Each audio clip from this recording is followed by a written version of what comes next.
गुरुवर, आपका रक्षोग्न यज्ञ तो विफल हो गया। जब तक असुराधिपति महिषासुर इंद्रदेव को परास्त नहीं कर देते और उनका इंद्रलोक छीन नहीं लेते, तब तक हम आपको बंदी बनाकर पाताल लोक में रखेंगे। वीरों, गुरु बृहस्पति को बंदी बनाकर पाताल लोक ले चलो।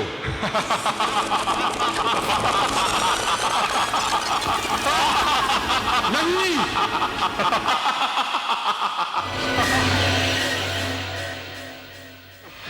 नहीं नहीं दानवराज, और अत्याचार मत करो। अत्याचार मैं इस पर नहीं कर रहा हूं। अत्याचार तो इस जघन्य हत्यारे ने किया है मुझ पर। पुत्र का मुख देखने के तृप्त लालसा हृदय में दबाए मेरे पिता रम को इसने किस निर्दयता से मारा था, उसका अनुमान है आपको?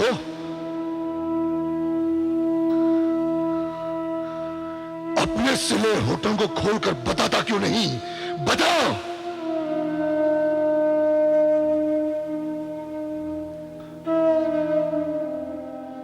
मैं तो इस आतताई को मात्र इसके पापों का दंड दे रहा हूं।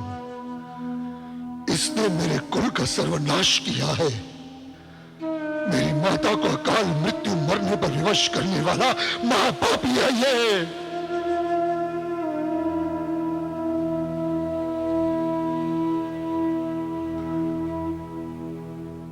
ओ कर्मों का बही खाता लिखने वाले चित्रगुप्त और न्याय के देवता धर्मराज, क्या दंड है इस अपराधी का तुम्हारे देव न्याय में?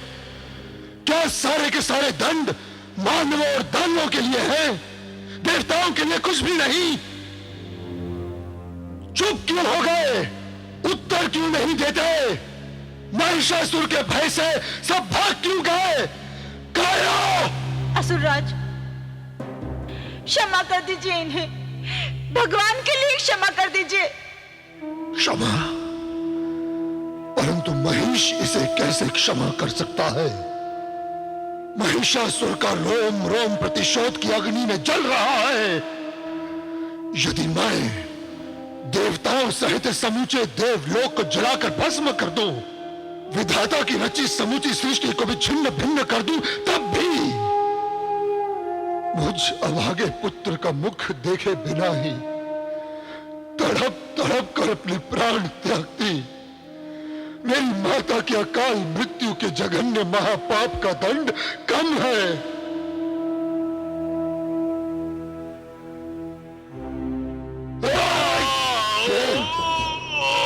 काश मेरी ममतामयी मां जीवित होती तो तुझ देव अधम को मेरे चरणों तले विवशता से छटपटाते नेत्र भर कर देखती तो उसे कितनी शांति मिलती। ओ महिषासुर की गौरवमयी माता, मेरे पिताश्री, मेरे प्रिय काका, तुम जहां भी हो देखो, तुम्हारा यह अपराधी इंद्र आज तुम्हारे पुत्र के चरणों के नीचे किसी व्याघ्र के पहने पंजों तले दबे कुचले घायल हिरण की भांति छटपटा रहा है। हे माते, आकाश, पाताल और धरा और समूचे तीनों लोकों में आज इसका कोई हितैषी नहीं बचा। आज मैं तुम्हारा पुत्र होने का अपना नाम सार्थक कर रहा हूं माते, सार्थक कर रहा हूं पिताश्री, सार्थक कर रहा हूं काकाश्री।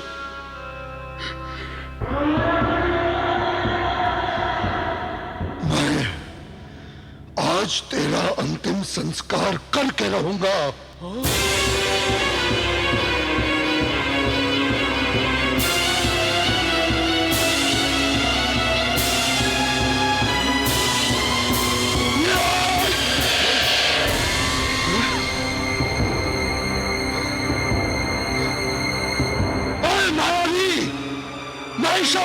क्रोधाग्नि को अतृप्त छोड़कर भाग गया कार, निर्लज, नपुंसक।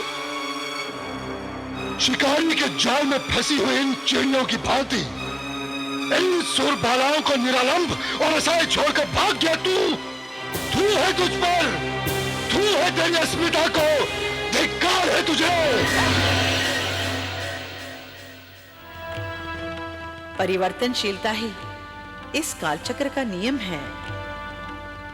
स्वयं आपकी भी आयु की सीमा है और हमारी भी। अब रहा प्रश्न वरदान का, तो जो अंतर प्रेरणा कहे वैसा वरदान उसे दे डाले, क्योंकि वरदान देना आपकी विवशता है। आश्चर्य! विधि विधान के रचयिता स्वयं अपने ही विधान के चक्रव्यूह में फंस गए। मैं नारद तो चला। प्रणाम पिताश्री, प्रणाम माते। कल्याण वस्तु। नारायण नारायण। देवी, नारद ने सच ही कहा। हम अपने ही चक्रव्यूह में फंस गए हैं।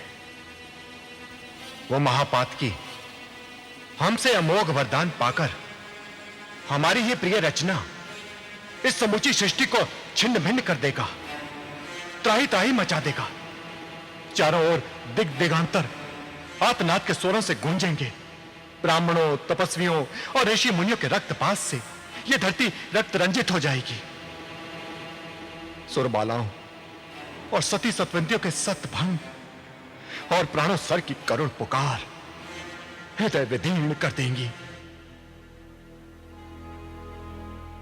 हे देवी, हम ऐसे घोर अनर्थ के सहभागी कैसे बन सकते हैं?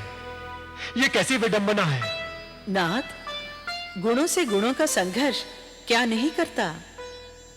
पाप के भीषण झांझावात से ही पुण्य का जन्म होता है, जैसे विष के बाद अमृत।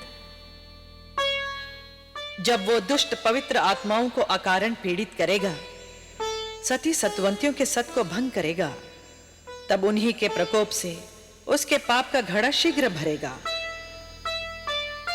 तब आद्य शक्ति माता भुवनेश्वरी के प्रताप से अवश्य ही कोई अलौकिक घटना घटित होगी और उसी से उसके अंत का मार्ग निकलेगा।